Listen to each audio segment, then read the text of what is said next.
Isaías 24, 23. Entonces, vamos hoy a continuar con el tema que hemos venido hablando respecto al reino de Cristo. Perdón, el reino de Cristo y el regreso de Cristo. 24, 23. La luna. Sí, la luna. 24, 23. Ok, ¿cómo dice allí? La luna se avergonzará Y el sol se confundirá cuando Jehová de los ejércitos reine en el monte de Sión y en Jerusalén, y delante de sus ancianos sea glorioso. Amén, gloria a Dios. Siéntense, por favor. Estén cómodos, ya hemos orado a Dios por su palabra. Entonces, recordándoles una vez más, mañana tenemos oración de 5 a 7 de la mañana. Y bueno, seguimos orando entonces también por la adquisición del terreno aquí en este lugar. Que Dios sea proveyéndonos el camino, la forma, en fin. Ok. Vamos entonces a continuar con el tema el regreso de Cristo. Ya este es el cuarto mensaje que estamos sobre este tema. Hemos venido hablando de las cualidades que serán manifiestas cuando Cristo regrese y también de los cambios que habrán, tanto sociopolíticos como naturales, Amén. en fin. Hoy vamos a seguir analizando algunos aspectos del gobierno de Cristo. Aquí empezamos en Isaías 23, la luna se avergonzará y el sol se confundirá. ¿Qué quiere decir esto? Esto de hecho es muy glorioso. Y aquí quiero resaltar dos cosas porque esto de que la luna se avergonzará, ¿qué quiere decir? El sol se confundirá. Lo que pasa es que dentro de los astros, la luna y el sol, referente a nuestro planeta, ¿no? Son los que emanan más gloria. O sea, no hay nada más imponente que el sol. Ni siquiera lo podemos, o ni siquiera podemos sostenerle la mirada, ¿cierto? Porque su gloria es tan grande que se impone. Y de hecho, dicen los científicos que dentro del sol caben 1.300.000 tierras. Así que es muy grande, lo que pasa es que está a 150 millones de kilómetros, por eso lo vemos tan pequeño, o sea, está lejitos. Y lo cierto es que es gigante. Y humanamente hablando, de él depende la vida en la Tierra. Todas las fuentes de energía, de alguna manera, son producto de él, ¿sí? Porque son metabolizadas, es decir, la hierba absorbe esa energía, los animales comen la hierba, nosotros comemos los animales y nosotros metabolizamos esa energía. En resumidas cuentas, biológicamente hablando, dependemos del sol, ¿cierto? El sol es el que da vida a la tierra. Y la luna también tiene gloria, porque no hay nada más hermoso que una luna llena en la noche, ¿cierto? Y cuando uno está en medio de la oscuridad, en un bosque, y ve al cielo y hay una luna que alumbra, ella es imponente también, porque de hecho ella alumbra, y uno puede ver en la noche por la luna. Y cuando la luna está en su esplendor, en una noche oscura, es imposible pasar desapercibida. Ella siempre estará allí visible. Y de hecho muchas canciones, poemas y muchos poetas se han inspirado en la luna, ¿sí? Porque ella es gloriosa. Pero lo que está diciendo aquí el texto es que ella se avergonzará y el sol se confundirá. Es decir, la gloria del Señor será tan impresionante en el monte Sión que el sol se opacará y la luna se sentirá como sin gloria. Eso es como cuando uno cree que se puso el mejor vestido para una fiesta, pero llegó el otro con un vestido súper elegante y uno queda como mal vestido, ¿cierto? Entonces se siente uno como que, uy, yo no me vestí adecuadamente porque, uy, esta gente tan bien vestida y yo como que, sí, se avergüenza. Entonces, eso es lo que quiere decir que la luna se avergonzará, es decir, la luna se sentirá carente de gloria y aún el sol delante de la majestuosidad del Señor, cuando Él gobierne sobre el monte Sión. Entonces ahí vamos viendo cómo será su esplendor. Y otra cosa que cabe resaltar aquí, aunque no es el tema, pero pues lo voy a mencionar, es que lo que dice el profeta es que se confundirá cuando Jehová de los ejércitos reine en el monte Sión. Ahora, ¿quién es que viene a reinar sobre el monte Sión?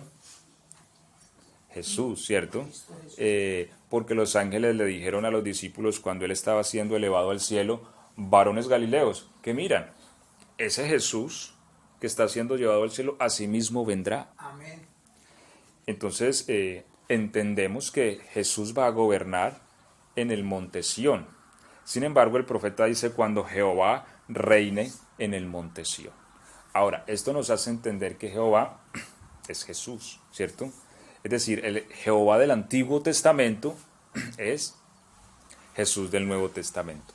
Aclaro esto porque pues hay diversas corrientes teológicas que de alguna manera restan divinidad a Cristo, pero la Biblia nos enseña que Jesús es Jehová del Antiguo Testamento.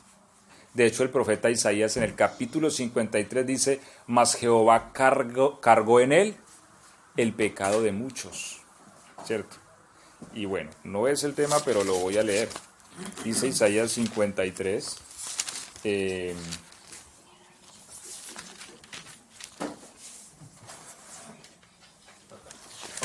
Gracias. Ok, Isaías 53. Dice, a ver si encuentro aquí el texto.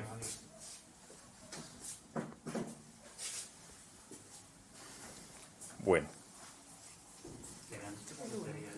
Isaías capítulo 53. Isaías, perdón. 53. Bueno, el capítulo es corto, ¿cierto? Así que ayúdenme ustedes a buscarlo allí. Isaías 53. Si todo el capítulo es 53, hay una parte donde dice que Jehová cargó, ¿sí? El pecado. Ya lo encontré, es el verso 6, dice, todos nosotros nos descarriamos como ovejas, cada cual se apartó por su camino, mas Jehová cargó en él el pecado de todos nosotros. Y la pregunta es, ¿quién cargó nuestros pecados? Cristo Jesús, ¿cierto? Él cargó entonces nuestros pecados en la cruz. El 6. 53 el 6, ¿no? 53 el 6. Nosotros nos descargamos eso. Sí, ese es. Entonces le damos la bienvenida también a Julián y a Lucía. Amén, amén. Entonces, hago esa diferencia, cabe resaltarla, no es el tema, pero la resalto de que, vuelvo y leo, todos nosotros nos descarriamos como ovejas, cada cual se apartó por su camino, mas Jehová cargó en él el pecado de muchos. Pero entendemos que el que cargó nuestros pecados es Jesús. Y aquí el profeta nos dice que fue Jehová que los cargó. Eso nos insinúa que Jehová es Jesús. De allí donde no estamos hablando de dos personas distintas. 53.6. Isaías 53:6. Ajá. Amén. Entonces,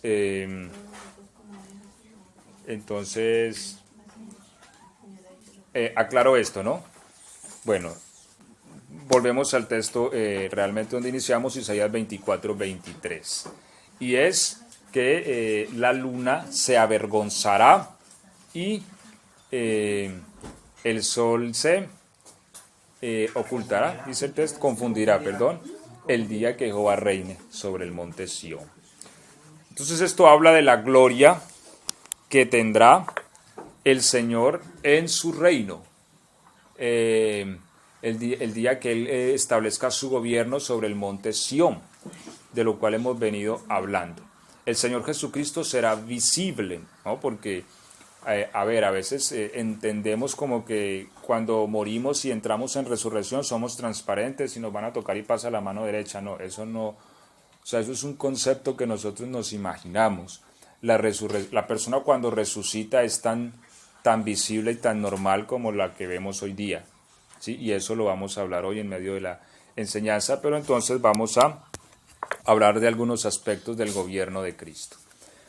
Ok, ¿qué tipo de gobierno, cierto, es el que establecerá entonces el Señor? Platón, un filósofo muy conocido, ¿sí? ¿Se acuerdan de él? Seguramente que en la escuela nos hablaron mucho de él. Según su filosofía, para él solo existían 5 tipos de gobiernos. Y bueno, yo considero que tal vez pueda discrepar en muchas cosas respecto a la filosofía de Platón, pero en esto coincido con él, ¿sí? Que existen al menos, para él existían 5 formas de gobierno. Una es la monarquía, ¿sí? La monarquía en resumidas cuentas, según Platón, es el gobierno de un hombre bueno. ¿Sí? Y según Platón, y vuelvo y les digo, coincido con él, es en su defecto el mejor gobierno que puede existir. Después viene lo que es la aristocracia. ¿Qué es la aristocracia? La aristocracia es el gobierno de un pequeño grupo de personas. Ahora, ¿por qué gobiernan? Pero sintetizando la idea, es un pequeño grupo de personas buenas, que en su defecto sería el segundo mejor forma de gobierno. Ahora, este grupo de personas gobiernan, según la aristocracia, porque tienen la capacidad, es decir, han demostrado tener capacidad de gobierno y por eso han hecho parte de esa cúpula. Yo les he dicho que en el reino de los cielos no hay una igualdad. Es más, el concepto de igualdad que se oye hoy día, o sea, la naturaleza nos enseña que la igualdad no existe. ¿Sí ves? O sea, yo no entiendo por qué luchamos por una supuesta igualdad. Bueno, tal vez en algunos aspectos la igualdad debe existir, pero en temas de naturaleza no existe y nunca va a existir. ¿Por qué? Porque si vemos un perro y un león no son iguales. Tú imaginas los perros y los leones haciendo huelga y marchando con pancartas, luchamos por la igualdad de género, porque cómo tratan al león y a mí no me tratan lo mismo que al león. No, el león es el león y el perro es el perro, nunca serán iguales. Si usted ve un perro, bueno, depende del perro, pero pues normalmente uno no le va a tener miedo a un perro, ¿cierto? Uno va a la calle y hay un perro, pues es un perro, pero si uno va y aparece un león, porque nunca será igual un león a un perro, y la naturaleza nos enseña en eso. Entonces, bien, el concepto de igualdad puede caber en algunos aspectos de la vida, ¿sí? Porque cabe en el sistema social. Por ejemplo, en algunos sistemas políticos la mujer no podía votar, ¿cierto? No tenía derecho al voto. Y bueno, a través de la lucha de sus derechos se igualó eso y creo que es justo que tanto la mujer como el hombre puedan elegir. A últimas son todos gobernados. Pero en el concepto de naturaleza, la mujer nunca será igual al hombre, ni el hombre jamás a la mujer. En el único lugar del mundo donde los hombres quedan en embarazo es en Hollywood, ¿cierto? Donde hay una película de Arnold Schwarzenegger que quedó en embarazo. O sea, somos diferentes. Por ahí había un meme en Facebook que decía, empresa comprometida con la igualdad de género necesita mujeres para trabajar descargando bultos de cemento. Ahora, seguramente ninguna mujer se le va a medir a ese trabajo. ¿Por qué? Porque la mujer no está diseñada para eso. O sea, los hombres más fácil nos podemos tener... Ahora, no que una mujer no pueda cargar un bulto de cemento. Yo conozco quien las carga. Sí, pero en su concepto general y de naturaleza la mujer es delicada. Sí, la mujer no está hecha para emanar esa fuerza y rudeza, sino más bien esa hermosura y ser protegidas. ¿Me hago entender? Por eso dice la Biblia que ella debe ser tratada como a vaso más frágil. ¿Sí? ¿Por qué? Porque es más frágil. Es decir, si a nosotros nos dicen una mala palabra, nosotros hasta nos enojamos o hasta ni prestamos atención. Pero si a usted la mujer le dice una mala palabra, ya se va llorando, ¿cierto? ¿Y qué pasó? Dígamelo a mí. Y a veces... Entonces, es eso, o sea, es una naturaleza distinta. Entonces, en ese concepto es que el tema de la aristocracia es el gobierno de un grupo pequeño de personas que han demostrado tener la capacidad de gobierno. Pueden hacerlo. Y en su defecto sería el segundo mejor estilo de gobierno. Viene el tercero, que es la democracia, que es el gobierno del pueblo, ¿sí? Dice Platón, y bueno, creo que puede tener mucha razón, que dice que es el sistema más débil que hay. Y pone una frase que tiene mucho sentido. Dice, si los pasteleros y los médicos tuvieran que debatirse el voto de los niños, ¿quién ganaría? Pastelero. Entonces, partamos de ahí, eso es la democracia. Viene entonces el cuarto gobierno y es la oligarquía. ¿Qué es la oligarquía? Es como el antagonista de la aristocracia. ¿Sí ves? la oligarquía es un gobierno por un pequeño grupo de personas malas. ¿Sí? ¿Cuándo entonces una aristocracia se convertía en una oligarquía? Porque la aristocracia eran personas merecedoras del gobierno. ¿Por qué? Porque demostraron tener la capacidad moral para gobernar. Sin embargo, cuando esto se empezó a heredar, ya las personas que nacían y en esa posición no tenían la capacidad moral. Es decir, la oligarquía es un degeneramiento de la aristocracia. Y el último es la tiranía. La tiranía es el gobierno bajo un solo hombre malo, ¿sí? Y sencillamente es un hombre que no tiene ningún sistema de ley que lo rija y hace lo que quiere y daña y destruye. Bueno, esos temas políticos ahí se los dejo. Entonces, esta es la dinámica, ¿no?, de los sistemas de gobierno. Ahora, el sistema de gobierno de Cristo es una monarquía acompañado de una aristocracia. ¿Sí? Entendamos entonces que Cristo será rey sobre toda la tierra. No es que van a votar a ver si Cristo queda o no. No. Sencillamente Cristo viene a gobernar porque Él es el rey. Amén. ¿Sí? Cuando el sistema...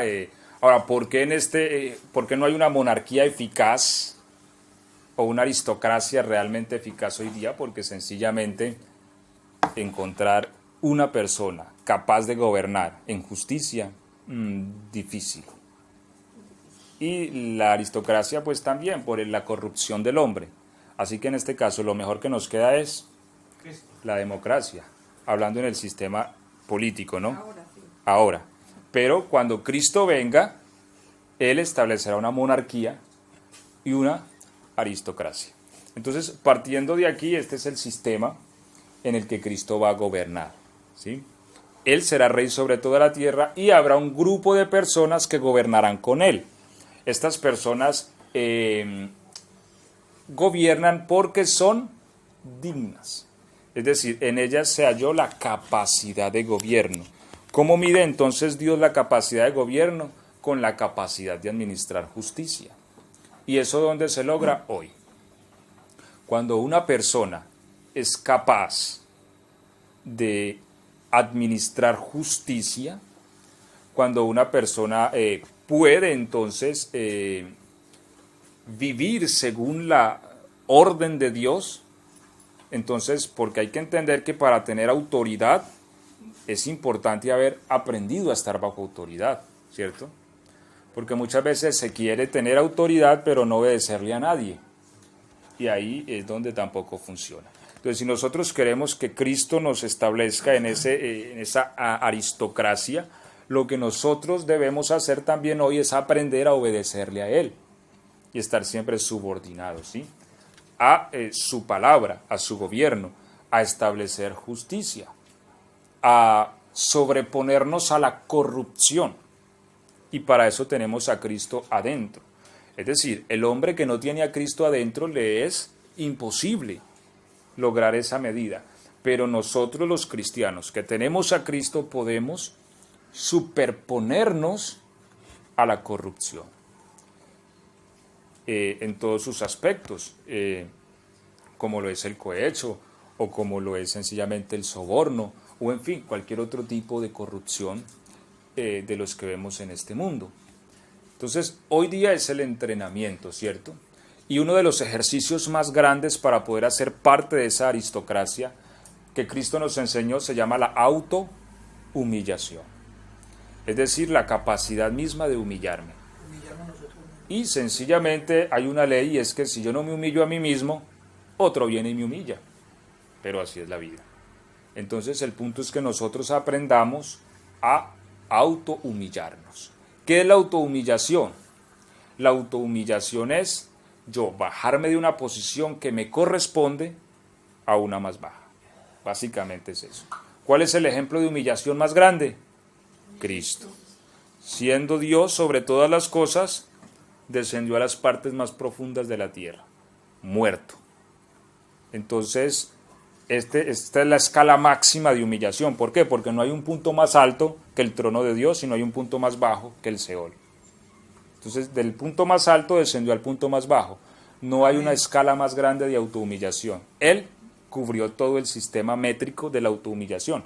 Sin embargo, nosotros tenemos una posición, sea cual sea, alta, pequeña, mediana, tenemos una posición, sea cual sea, por nuestra adquisición, por nuestro trabajo, por lo que somos, por nuestra moral, por cualquier cosa. O tan sencillo como si me invitan a la fiesta, tengo derecho, por ser amigo del novio, a sentarme en cierto lugar.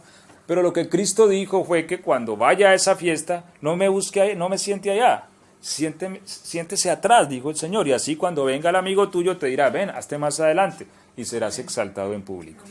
Pero si te sientas adelante inmediatamente, tal vez venga alguien más importante que usted, y le va a decir, mijo, eche para atrás un poquito, que es que vino alguien más importante, y serás avergonzado en público.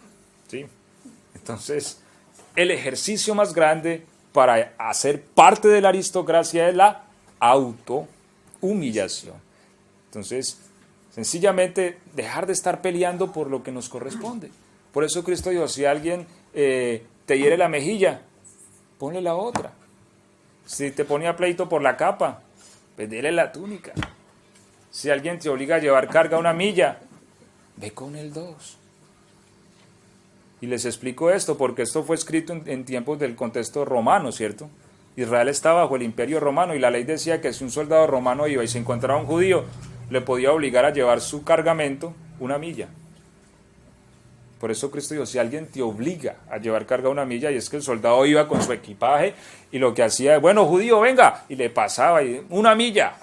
Y claro, el pobre judío con ese equipaje tenía que andar una milla, pero entonces ya pasaba la milla, el soldado le decía, ven, dame ya el equipaje. El judío le iba a decir, no, voy otra.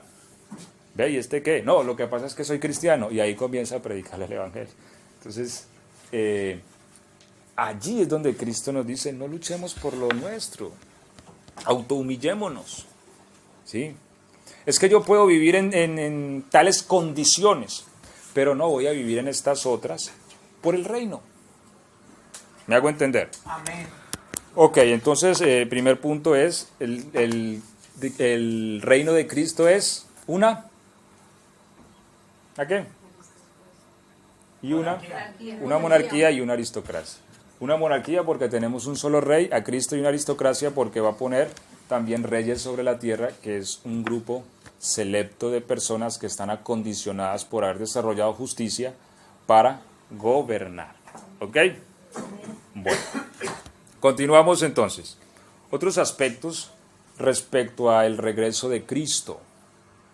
Alguien me hacía una pregunta, puede sonar a veces chistosa, pero creo que todo esto es importante entenderlo porque nos da realidad. Y abro un paréntesis para decirles algo. La palabra de Dios le da un peso de responsabilidad. ¿Sí ves? Es decir, Dios también lo juzga a uno de acuerdo a lo que uno ha aprendido o ha conocido. Vea, yo estoy cierto de que muchos cristianos no conocen lo que ustedes están aprendiendo. Amén. ¿Sí? Y esto a ustedes les da también un peso de responsabilidad delante de Dios. Amén. Porque entre más uno conoce la palabra, más se le va a demandar. ¿Sí ves? La Biblia dice que al que mucho se le da, mucho se le pedirá. ¿Sí ves? Así que esto de comprender del reino de Dios y todo esto, también nos da una responsabilidad el día que seamos juzgados por todo el conocimiento que Dios nos imparte a través de su palabra. Pero alguien me preguntaba, ¿vamos a comer en el reino de Dios o no?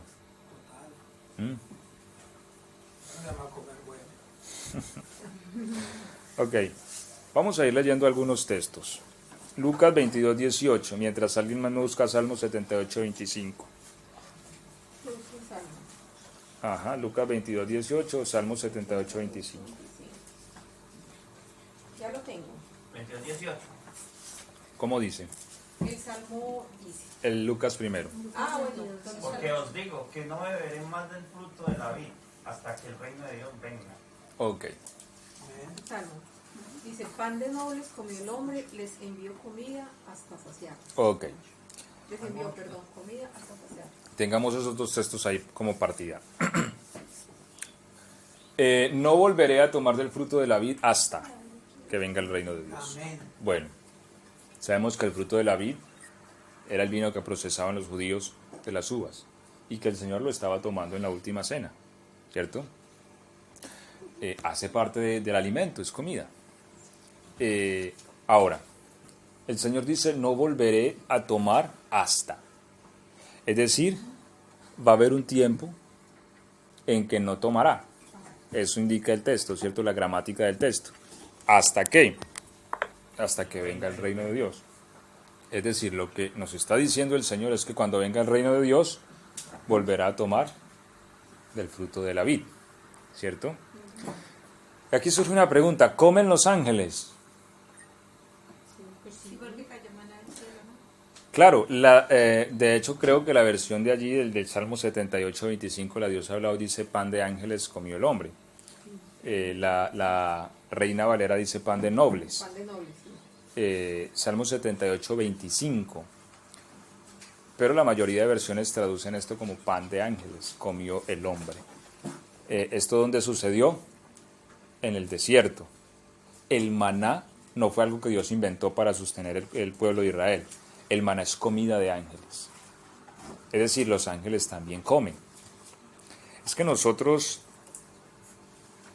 yo siempre mi invitación es empujarlos a ustedes a que puedan comprender el reino de los cielos como lo que es, un reino real. O sea, no ver el reino de los cielos como un misticismo o como algo ideológico, no, es un reino real. Y su ejército son los ángeles. Ellos comen. Yo le decía a alguien, ¿cómo será la nómina de los ángeles? ¿Por qué? Porque seguramente Dios tiene para ellos un estímulo. Ellos no... O sea, Dios es justo. Amén. Y a todos les da pago. Dios no ponía a trabajar a alguien es que yo lo creé para que me trabaje día y noche. No, quien ve a Dios así no conoce a Dios. Si nosotros que no nos merecemos nada, todo lo que hacemos acá no lo paga. Sí. Amén. La Biblia dice que ni un vaso de agua se quedará sin recompensa. Ahora, los ángeles seguramente tienen su nómina, su estímulo. O como le decía también en estos días Andrés, o tendrán su licencia, porque ellos son soldados. Y Dios no es Dios de esclavitud. En 6 días hizo el mundo, ¿y qué pasó el séptimo? Y le dijo a su pueblo, van a descansar una vez a la semana. Él le dijo al pueblo, van a tener un año cada 7 años para que la tierra repose. Es más, científicamente se ha descubierto que cuando dejan a la tierra descansar un año, la tierra produce mejor fruto al 8º año. Pero hoy día no, hoy la tierra es dele y como no pueden más, químico y la destruyen.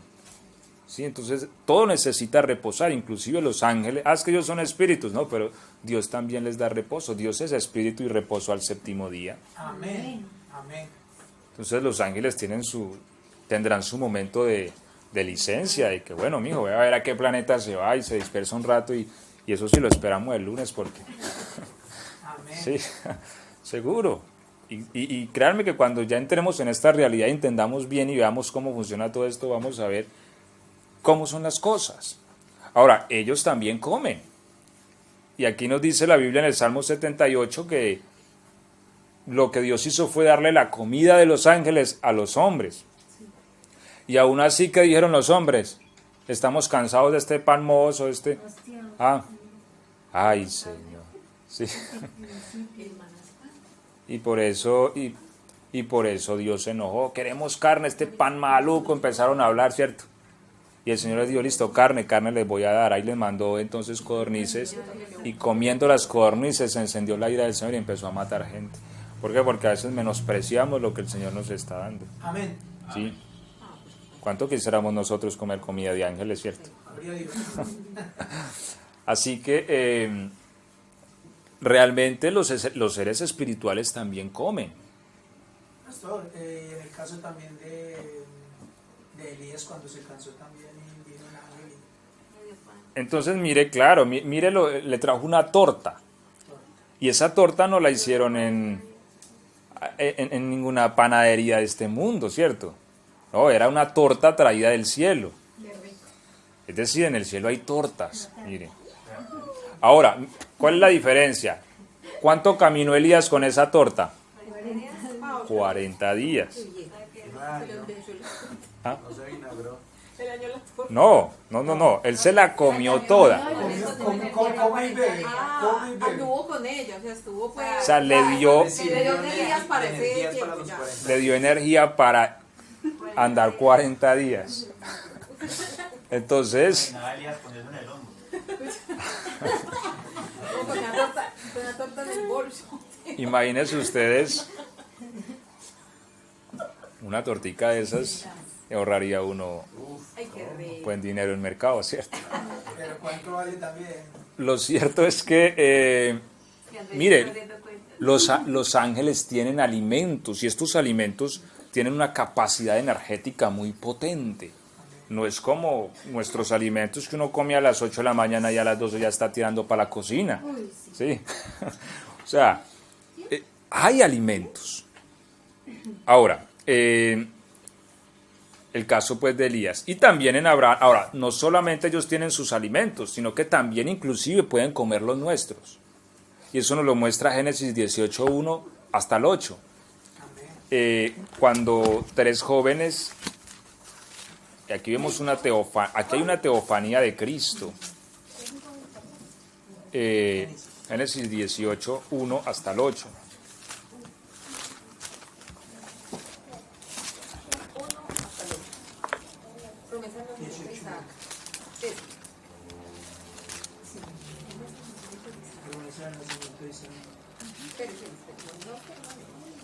Ok. El Señor se apareció a Abraham junto al encinar de Mamre cuando estaba sentado ante su tienda en pleno calor del día.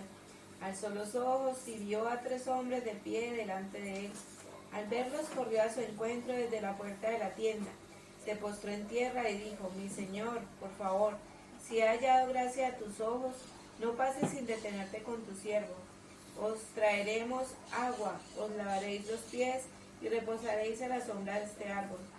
Yo voy a buscar un bocado de pan y así os repondréis antes de pasar adelante, ya que habéis pasado cerca de vuestro siervo. Ellos respondieron: haz como has dicho. Abraham fue deprisa a la tienda de Sara y le dijo: toma enseguida 3 medidas de harina, amásala y haz panecillos. Entre tanto él corrió al establo, tomó un becerro tierno y cebado y se lo dio a su siervo, que a toda prisa se puso a prepararlo.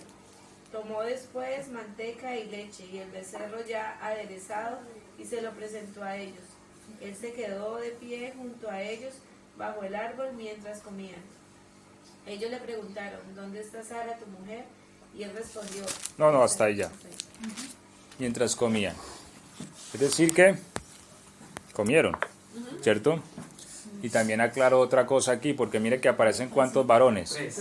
3. Y él se postra y ¿qué dice? Mi Señor. Es decir, se refirió a uno, no a 3. Y es porque había uno que resaltaba. Y ese era el Señor. Es decir, el Señor venía con 2 ángeles. ¿Cómo sabemos?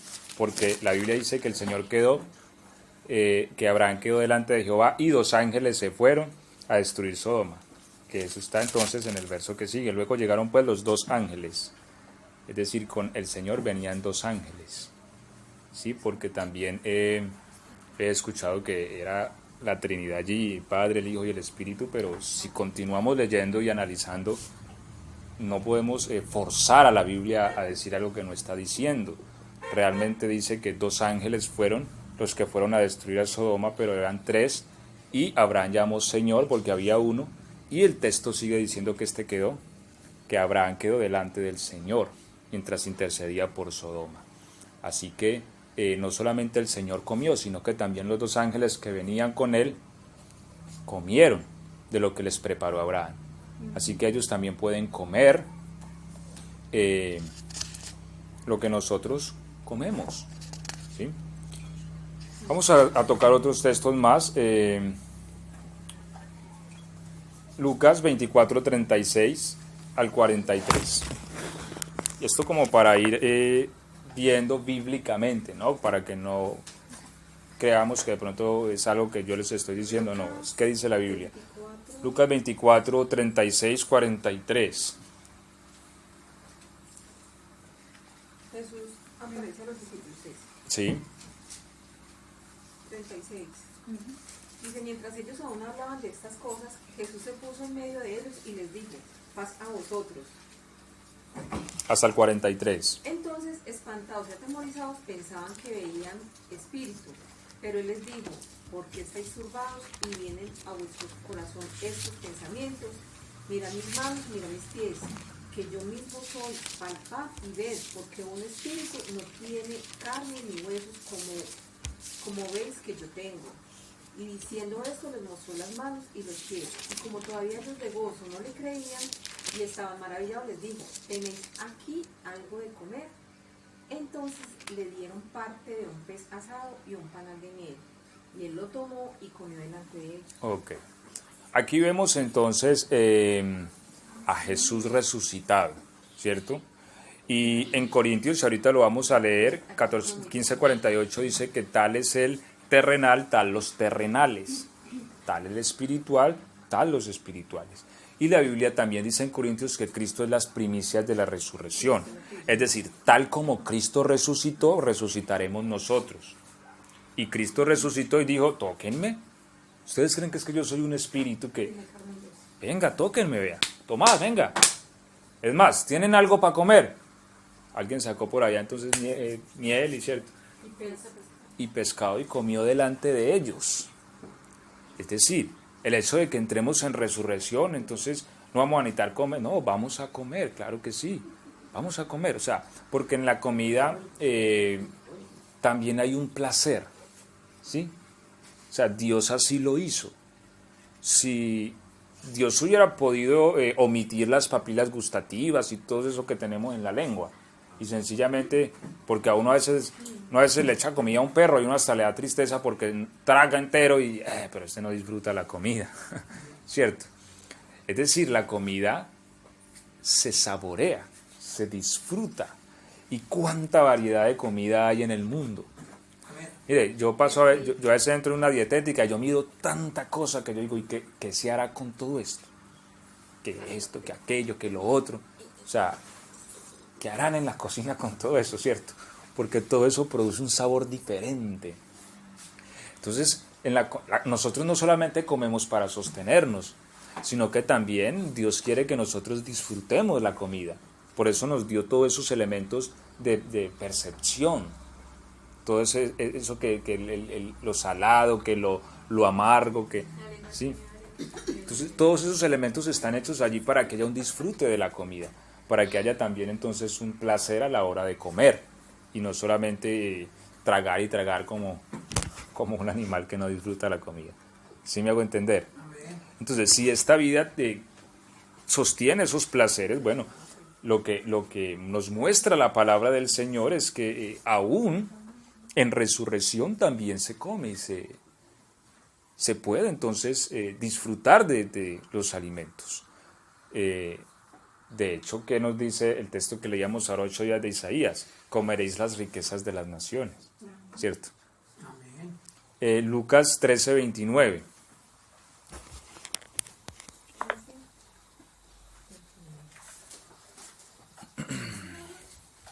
Porque vendrán del oriente y del occidente, del norte y del sur, y se sentarán a la mesa en el reino de Dios. Ok. Vendrán del occidente, del oriente, del norte y del sur y se sentarán a la mesa. Ahora, ¿para qué se sienta uno a la mesa? A comer, ¿cierto? Entonces, es decir, cuando el reino de Dios se manifieste, inicialmente habrá un banquete, habrá una fiesta, ¿sí? Porque hay motivo de celebrar. Pues llegó el reino. Dios habla hoy, dice que para sentarse a comer en el reino de Dios. A comer en el reino de Dios. Entonces, hay un festín, porque yo creo que no solamente es en Colombia, que fiesta que haya, hay comida. Es decir, una fiesta sin comida, ¿cierto, Pedrito? También en Argentina, para fiesta hay que tener la comida, sí. Y si es como en la colonia, Yo tengo un hermano en Cristo en la colonia colombo-ecuatoriana, quien estimo mucho, que para todo es comida. Un velorio. A un velorio hay comida también. Es, claro, pues, porque no puede faltar la comida. Ahora, el reino de los cielos no es la excepción, donde hay fiesta, hay comida. Y cuando el reino de los cielos se establezca, hombre, será un motivo de fiesta, porque se acabará la tiranía, la injusticia, el soborno, el cohecho, el robo, todo. Es decir, ahí sí hay una fiesta, no es porque es que votamos por fulano y ganó, hagamos fiesta, no. El fulano que sea, ahí no hay nada de fiesta. Realmente la fiesta será cuando Cristo venga y tome el reino. Ahí sí hagamos fiesta. Y lo que va a ocurrir es que va a haber comida. Yo lo que le digo a Madeline y a Helen es, esa mesa tiene que ser muy grande. Sí, porque imagínense ustedes la cantidad de gente en esa mesa, ¿no?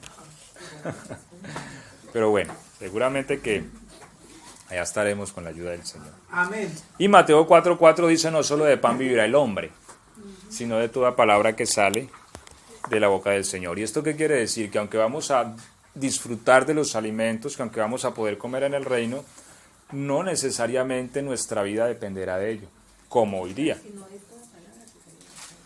Es decir, hoy día sí o sí nosotros vivimos del alimento, ¿cierto? O si no, quédese un mes o dos sin comer. Y verás que ya no encontramos al hermano por ningún lado. ¿Y qué puedo con el hermanito? No, pues 2 meses sin comer y ya está en el reino. Así que, ahora, Era mejor allá. hoy día dependemos del alimento, sí o sí. Bien que hay nombres en la Biblia y de hecho solo 2 hombres en la Biblia se muestran que ayunaron 40 días, ¿cierto? Que fue Moisés y el Señor. Y soportaron 40 días de ayuno, pero yo lo que considero también, o sobre todo en el caso de Moisés, es que Moisés fue transdimensionado. Es decir, Moisés como que salió de esta dimensión espacio-tiempo, porque él estuvo en la misma presencia de Dios, y la Biblia dice que su piso era como de ese material que es azul, pues se me va el nombre, o sea, él fue de alguna manera, aunque estaba en la punta del monte, él estuvo en la presencia misma de Dios, y en la presencia misma de Dios se distorsiona el espacio-tiempo. Eso es como cuando uno aprende, creo que es Zafiro, sí. Creo que es como cuando uno entra a orar en el Espíritu. Uno empieza a vivir experiencias donde pueden pasar 1 hora o 2 y uno cree que pasaron 10 minutos. ¿Sí me entiende? Es porque a veces hay una distorsión del tiempo. Ahora, pero bueno, volviendo al tema, hoy día nosotros necesitamos el alimento, pero cuando entremos en resurrección, el hecho de que nosotros podamos disfrutar de estos alimentos no nos hace dependientes de ellos. ¿Es que sin alimento nos morimos? No, porque no solo de pan vivirá el hombre, sino de toda palabra. Es decir, la palabra que sale de la boca del Señor nos reanimará, Amén. nos sustentará y nos dará vida. ¿Sí me hago entender? Entonces eso frente a la respuesta de si comeremos o no. Sí vamos a comer, dice la Biblia, y vamos a comer manjares, ¿cierto? De hecho hay un texto por allí, se los voy a acabar debiendo, pero habla de esto, de comer manjares en el reino, cosas deliciosas. ¿Por qué? Porque Dios considera que aquellos que han ofrecido su vida por Él y que han dado todo por el reino, se lo merecen. Dios es justo, ¿sí? Por eso, entonces, es importante esto. O sea, si nosotros vemos esto con importancia, con seriedad, eso nos posiciona a nosotros en el reino y nos llena cada vez más de esta gloria. Bueno, vamos con otra pregunta. ¿Nos reconoceremos en el reino? Que es otra pregunta que a veces uno escucha, ¿cierto? Nos vamos a reconocer. Ok, ahí vamos a leer entonces 1 Corintios 15:48 para aclarar algo. 1 Corintios 15:48. gracias. 1 Corintios 15:48. Bueno, lea pues. ¿Cuál el terrenal, tales también los terrenales, y cuál el celestial, tales también los celestiales? Ok, ¿esto qué quiere decir? Está hablando de apariencia. Porque decimos, bueno, si nuestra apariencia va a cambiar en el reino, ¿cómo pues nos vamos a reconocer? Es la pregunta que surge. Ahora, lo que dice los terrenales. ¿Qué quiere decir esto? Que mi papá es con ciertas características físicas, yo también las traigo. Por eso dicen las personas, ay, mira, salió así narizoncito como el papá, ¿cierto? O salió ese orejoncito como el papá, mira. Entonces, ¿por qué? Porque estas cualidades las traemos de los padres. Y es obvio, uno ve, bueno, hay casos particulares, pero normalmente uno siempre trae algo de los viejos, ¿cierto? Allí dice el texto, tal el terrenal, tal los terrenales, tal el espiritual, eso. El celestial, así los celestiales. ¿Qué quiere decir? Que nosotros ya fuimos injertados en un árbol genealógico diferente, en el de Cristo. Entonces, tal la apariencia de Cristo, tal será la nuestra cuando resucitemos. Es decir, nosotros íbamos a sufrir un cambio de apariencia. De hecho, lo que dice la Biblia es que Cristo, que nuestra vida está escondida en Dios, y que cuando Él sea manifestado, nosotros seremos manifestados con Él en gloria. Entonces, va a haber una transformación física. Es decir, y a eso la Biblia lo llama precisamente ser glorificado. ¿Qué es ser glorificado? Acá dice que así como llevamos la imagen del terrestre, llevaremos también la del celeste. Ok. O sea que llevamos las dos. No. Así como llevamos la imagen del terrestre hoy, porque hoy traemos la imagen del terrestre, ¿cierto? Yo puedo tirarme 40 días de ayuno y entre 40 días de ayuno me voy a seguir pareciendo a Samuel Garcés. Es decir, hasta que yo no muera, bueno, aunque Moisés después del monte le alumbraba el rostro, pero hasta que yo no muera, mi apariencia física va a seguir siendo la del terrenal, ¿cierto? Que es la de mi padre y en su defecto la de Adán desde el principio. Pero lo que dice el texto, así traeremos. ¿Cuándo la traeremos? En resurrección. Traeremos la apariencia del celestial, que es Cristo. Pastor, una pregunta.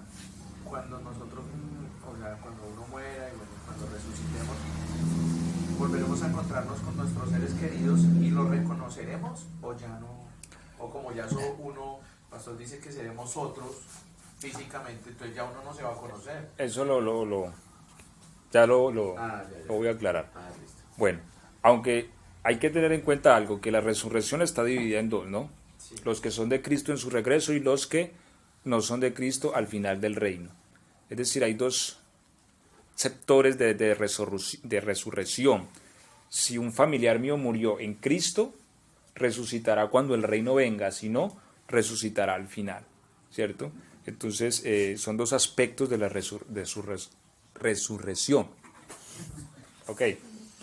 Bueno, entonces, hay un cambio en nuestra personalidad, en nuestra apariencia, en cómo nos vemos. Va a haber un cambio, sí, porque yo pude haber nacido orejimocho, entonces resucito orejimocho, sí, o pudo haber nacido feo, ¿cierto? Aunque la belleza es subjetiva, dice, pero puede haber nacido feo y entonces resucito siendo feo. Bueno, va a haber un cambio porque nosotros traemos la apariencia del terrenal, pero cuando entremos en resurrección traeremos la apariencia del espiritual. Vamos a leer Juan 21:12 para ir entendiendo ya mejor el asunto. Juan 21:12. Aquí Jesús ya había resucitado, es decir, ya había muerto y ya había resucitado. Ahora, entendamos que ¿qué es la resurrección o la glorificación? Es una transformación molecular nuestra, es decir, nuestra materia de la que estamos hechos es corrupta, ¿sí? Es corrupta y esa corrupción hace que podamos experimentar la muerte. Es decir, nuestra estructura, por así decir, nuestra estructura molecular no tiene la capacidad de regenerarse instantáneamente porque es corrupta, se muere. Es más, ¿ustedes sabían algo? Un datico importante, ahí les va a ver. Han pasado de pronto el dedo por el cuadro y hay un polvito, ¿sí? O por el asiento de la casa, de la sala, hay un polvito. Bueno, lo que dicen los científicos es que entre el 70 y el 90% de ese polvito es piel humana, ¿sí? Porque cada minuto desprendemos más de 30.000 o 40.000 células muertas, ¿sí? Cada minuto ahora, cuente eso al día. Así que nos estamos muriendo. ¿Sí ves? Cada día nos estamos muriendo. Entonces, yo por eso le decía a alguien, tengo un tema para hablarles que se titula Los ángeles no se bañan. Ahora, nosotros nos quedamos 2 o 3 días sin bañarnos y ya uno le da lidia arrimársele al hermanito, ¿cierto? Ahora, ¿qué ocurre? Porque nos estamos muriendo. Nuestro cuerpo está en descomposición continua. Eso se llama corrupción.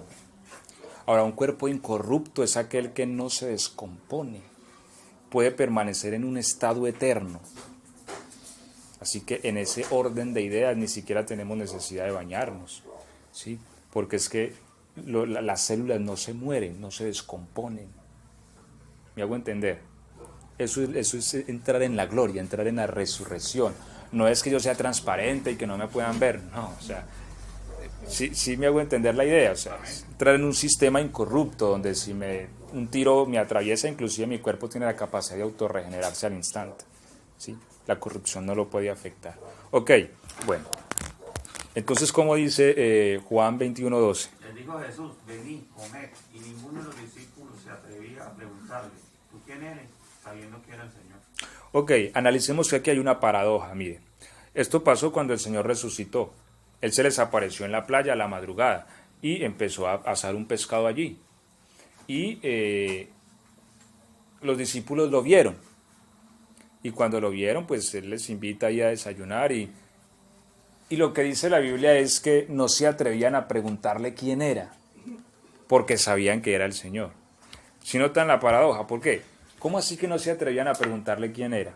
¿Por qué? ¿Por qué querían preguntarle quién era? Yo lo que creo es que no se atrevían a preguntarle quién era porque no se veía igual. Se veía diferente. O sea, algo había pasado en él que su apariencia ya no era la misma. Recordemos el camino de Emaús, los que lo han leído. Jesús ya había resucitado y se le apareció a 2 discípulos camino a Emaús. Y hablaba con ellos, ¿y qué hay de nuevo? No, que un Jesús de Nazaret, varón justo y poderoso, lo mataron. Y era él el que iba hablando con ellos. Y no lo reconocían, ¿sí ves? Y se llegaron y él hacía que iba a seguir y le dijeron, no, venga, quédese con nosotros que ya es tarde. Y comiendo ahí con él a la mesa, mire otro ejemplo de que comemos. Comiendo a la mesa dice que les abrió los ojos y lo reconocieron y se les desapareció.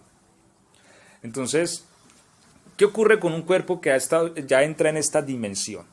¿Sí? No solamente que puede también volver en energía como esa materia, es decir, puede desaparecerse, que es lo que hacen los ángeles. Un ángel puede materializar su energía en este lugar y dejarse ver y tocarlo y comer, pero a la vez desaparecerse.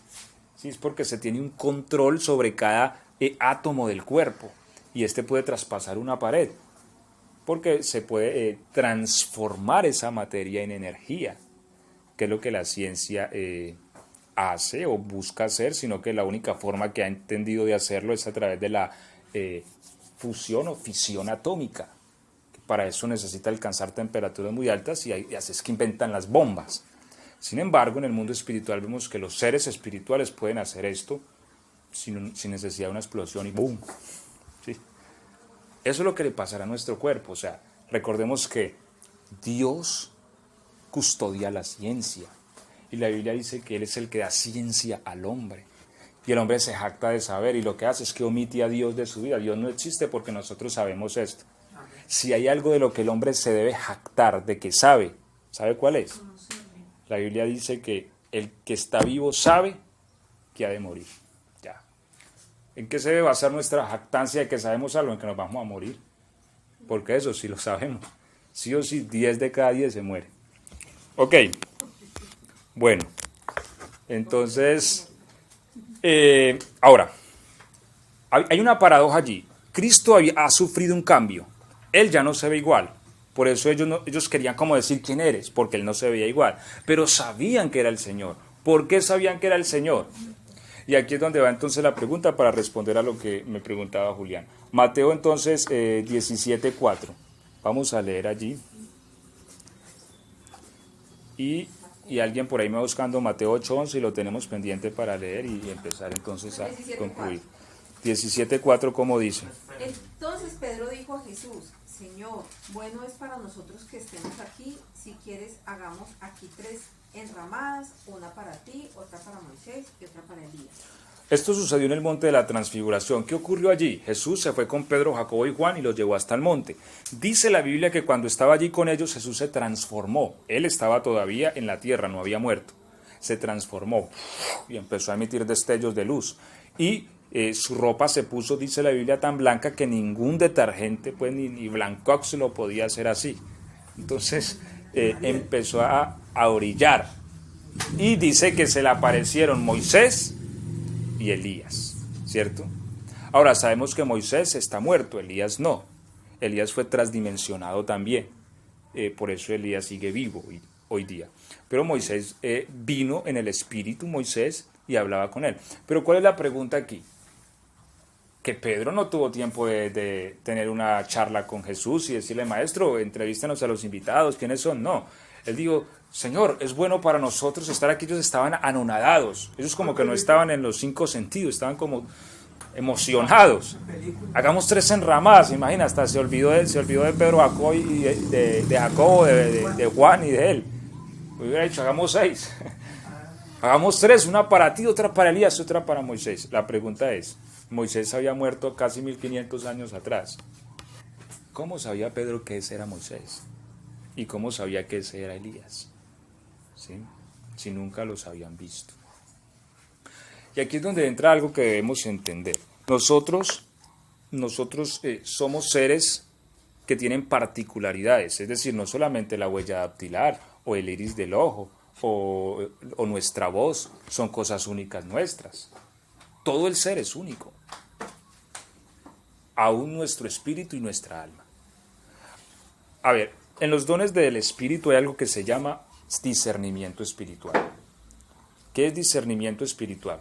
Es como cuando usted está aquí en casa, digamos, yo estoy encerrado y alguien llama afuera, o por ejemplo, digamos que llega Julián y llama allá, ¿cierto?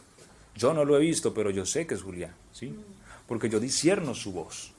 Ay, Julián está llamando. Y abro, ¿cierto? Bueno, nosotros tenemos algo que se llama espíritu. Nuestro espíritu emite ondas de radiación. Es decir, nuestro cuerpo mismo emite onda de radiación, pero nuestro espíritu también tiene una atmósfera única de él. Y el discernimiento de espíritus es un don que da el espíritu, que se tiene en el espíritu, que es decir, que una persona puede ser ciega, pasar al lado de otro y entender qué es ese. ¿Por qué? Porque entiende el espíritu de esa persona. ¿Me hago entender? Es decir, los espíritus tienen una particularidad. Uno es el espíritu suyo, otro es el mío, otro es el del ángel, otro es el de aquel, otro es el del diablo, otro es el del demonio, y otro es el espíritu del Señor.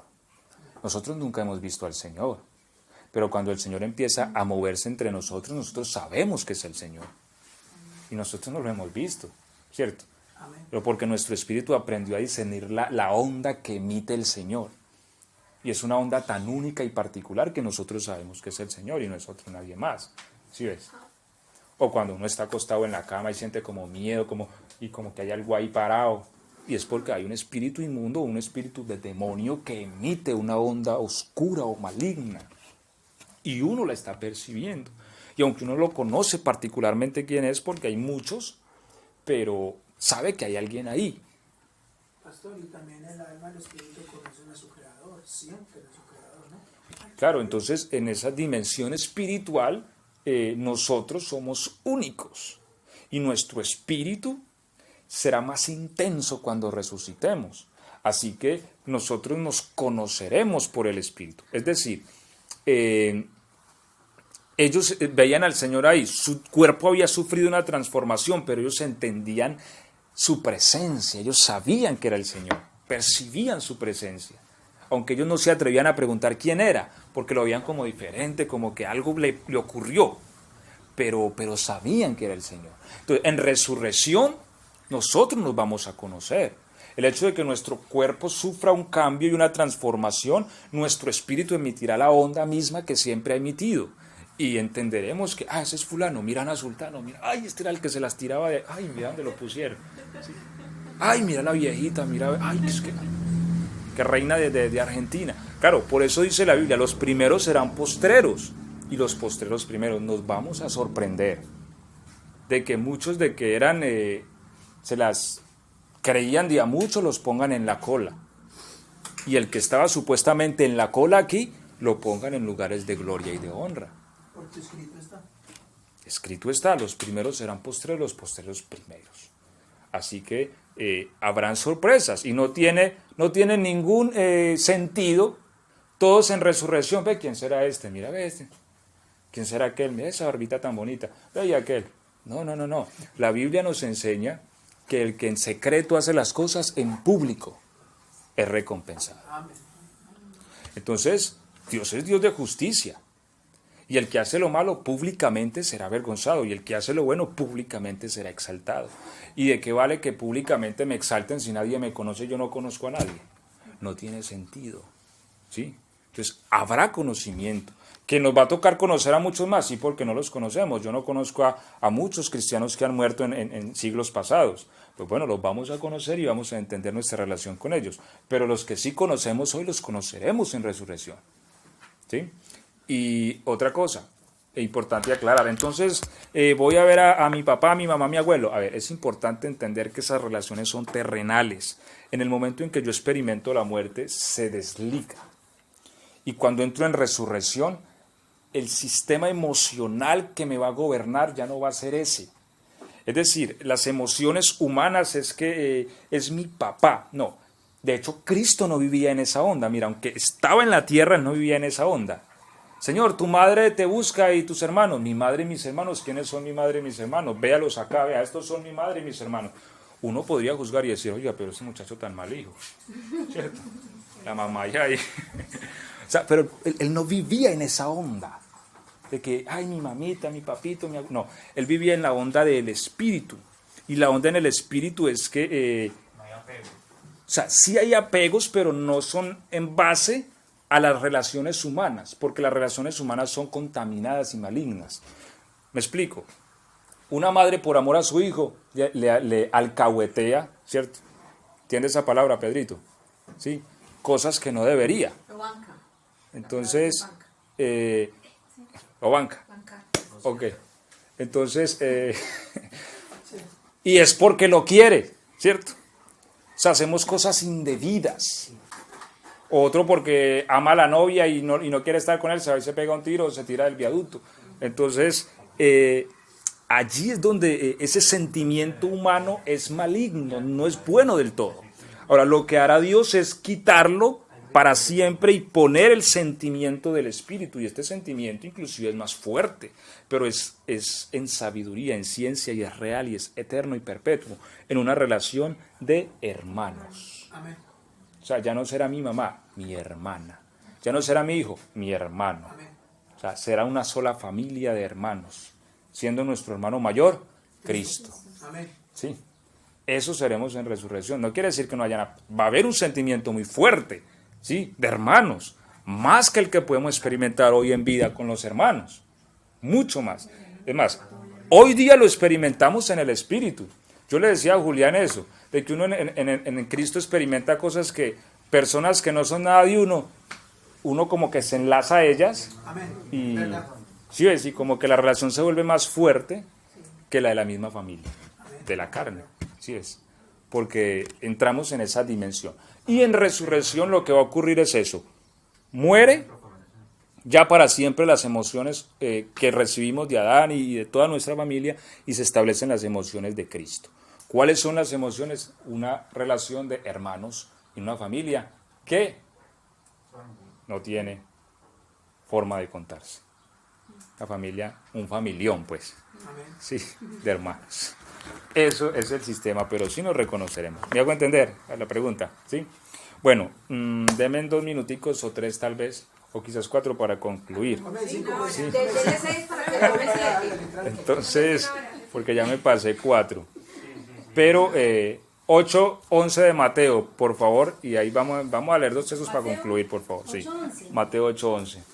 Dice, y os digo que vendrán muchos del oriente y del occidente y se sentarán con Abraham e Isaac y Jacob y en el reino de los cielos. Ok, entonces mire una demostración más de que si nos reconoceremos, se sentarán con Abraham y Jacob. Yo no puedo ir en la mesa de cuál es Abraham, no, de la barbita más larga, no. O sea, de alguna manera mi espíritu va a saber cuál es Abraham, ¿sí me entiende? Isaac y Jacob. Así que Allí vamos a esas eminencias de hoy día, no, eso perecerá, por eso quien nos da realmente gloria es el Señor.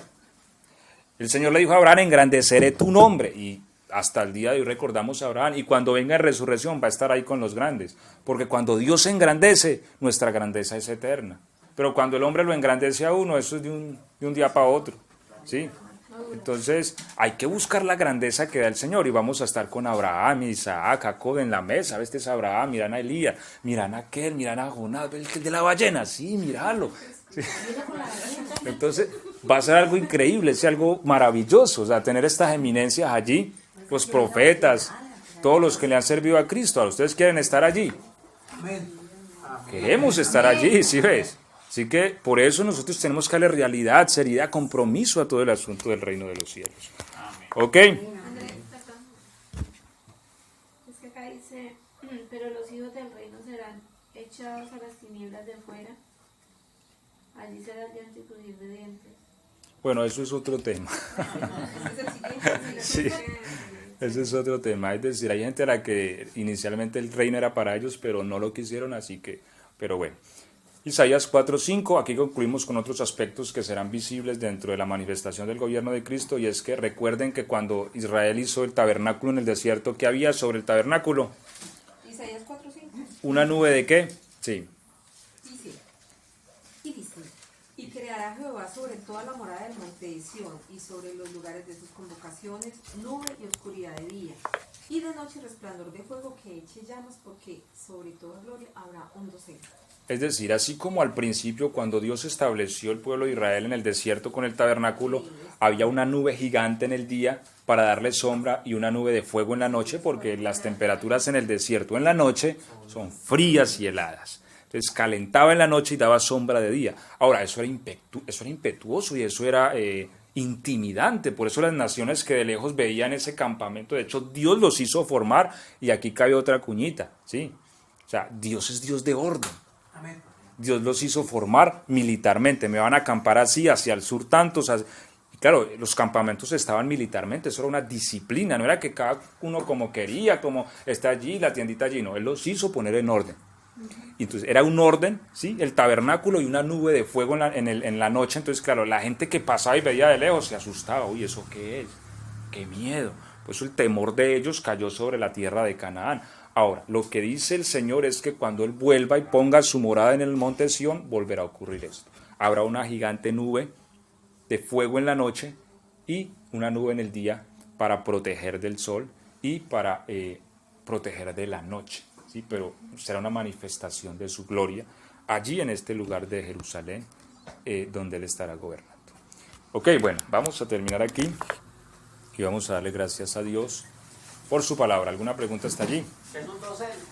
Es como una cortina, algo que cubre, ¿sí? Una cobertura. Bueno, ¿ninguna pregunta? Vamos a darle gracias a Dios por su palabra.